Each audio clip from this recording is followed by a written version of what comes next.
Alors, aujourd'hui, on va parler d'un truc qui peut sembler un peu intimidant au premier abord, mais qui est en fait le tableau de bord de n'importe quelle entreprise, les ratios financiers. On va voir ensemble que ce n'est pas si compliqué que ça à déchiffrer. Parce qu'au fond, la vraie question, c'est bien celle-là.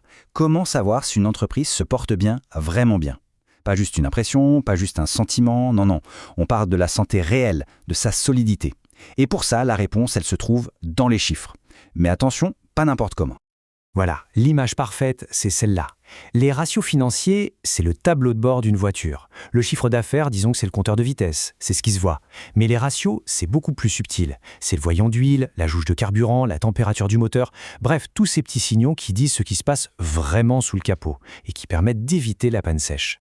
Et c'est là qu'on touche un point essentiel. Il faut voir ça comme un check-up régulier.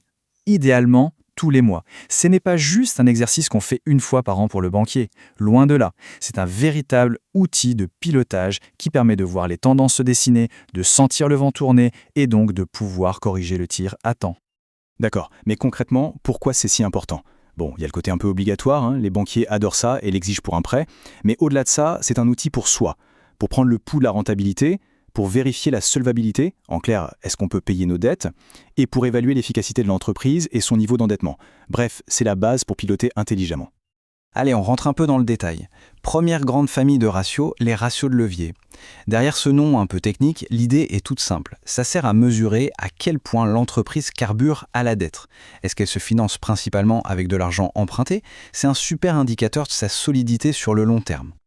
Le plus célèbre d'entre eux, c'est sans doute le ratio emprunt sur capitaux propres. Le nom dit tout, on compare simplement la dette totale avec l'argent que les propriétaires ont mis de leur poche. C'est le match l'argent des autres contre l'argent maison. Et au fond, ce ratio répond à une question un peu provocatrice mais hyper importante. Au final, à qui appartient l'entreprise ? Aux propriétaires ou aux créanciers ? Parce que si la dette est énorme par rapport à l'investissement de départ, ce sont les prêteurs qui ont le plus gros enjeu. Ce n'est pas anodin du tout. Ce chiffre, il parle. Un bon ratio, ça montre que les fondateurs y croient, qu'ils ont mis leur propre argent en jeu. Et ça, c'est un signal ultra puissant pour attirer d'autres investisseurs. Et bien sûr pour rassurer les prêteurs sur le fait que le projet est solide. Ok, on a regardé la solidité sur le long terme. Maintenant, on change de focale, on passe au zoom, on va parler des ratios de liquidité. Et là, la question, elle est beaucoup plus terre-à-terre, c'est du très court terme. Est-ce que, là, maintenant, l'entreprise a assez de cash pour payer ses factures ? L'outil principal pour ça, c'est ce qu'on appelle le ratio de liquidité générale. En gros, on prend tout ce que l'entreprise possède qui peut être transformé en argent rapidement, le stock, les factures clients, la trésorerie, et on compare ça à toutes les dettes à payer très bientôt. C'est un peu le test survie du quotidien. Et cette question, elle est vitale. On ne parle pas de la richesse sur le papier, de la valeur des bâtiments. Non, on parle de cash, de monnaie sonnante et trébuchante, disponible tout de suite pour payer les salaires et les fournisseurs. C'est vraiment ça le nerf de la guerre. Et avoir une bonne liquidité, ce n'est pas juste défensif, c'est une arme stratégique. Ça rassure les banques, évidemment, mais ça permet aussi d'être réactif, de sauter sur une bonne occasion, un achat de stock à bas prix par exemple. Et bien sûr, quand on est solide financièrement, on est en position de force pour négocier.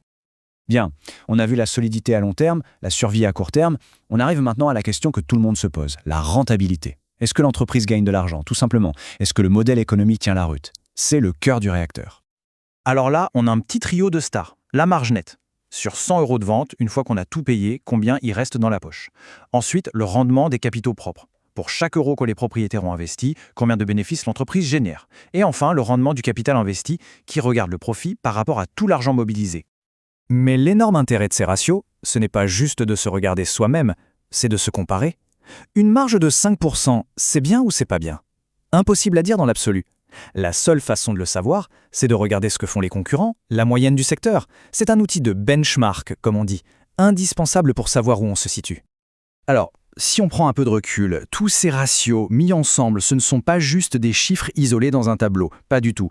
Ils tissent une histoire, ils racontent d'où vient l'entreprise, où elle en est et où elle va. C'est sa biographie financière en quelque sorte.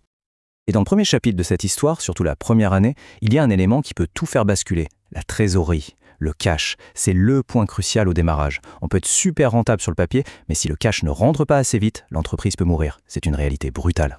Bien connaître ces chiffres, ça change tout, notamment en négociation. Un client qui sent qu'il y a un besoin urgent de vendre va en profiter pour tirer les prix vers le bas. Pareil pour un fournisseur, s'il flaire des problèmes de paiement, il ne fera aucun cadeau. Bref, comprendre ces chiffres, c'est arriver en position de force. Donc pour résumer, il faut vraiment voir les ratios financiers non pas comme des maths, mais comme un langage. Un langage qui permet de lire l'histoire de son entreprise, de décrypter le passé, de faire un diagnostic du présent et surtout de mieux préparer le futur. C'est une histoire qui s'écrit en permanence. Et on va se quitter là-dessus avec cette question. Si l'on mettait ses propres chiffres sur la table, aujourd'hui, qu'est-ce qu'ils raconteraient ? Quelle est l'histoire qui se dessine ? Une histoire de croissance, de prudence, de risque ? C'est une excellente question à se poser.